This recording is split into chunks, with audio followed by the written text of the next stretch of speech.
Welcome to the Slop Temple. We pray this video helps.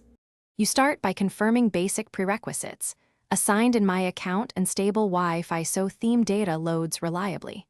Now open the Themes app directly. This is where management happens. Once the app opens, tap the Profile or Me tab to show downloaded items. This reveals installed and downloaded themes. Make sure you do this before trying to delete, because the app needs to show your current theme files. If the app prompts for permissions, grant them so deletion proceeds without interruption. Once done, navigate into Downloaded or My Themes to list current themes.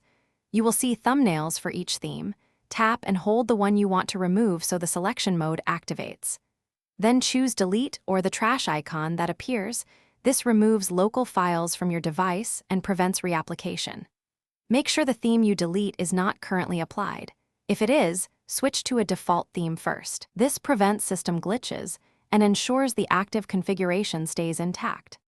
To finish, ensure you switch to a default system theme before confirming deletion.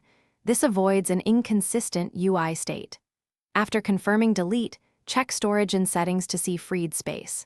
If deletion fails, clear Themes app cache or force stop and retry. A quick reboot often resolves permission or sync hiccups. If problems persist, sign out and sign back into your My account or update the Themes app. These steps resolve most errors while keeping your phone stable and responsive. Thanks for watching. Consider subscribing if we helped you.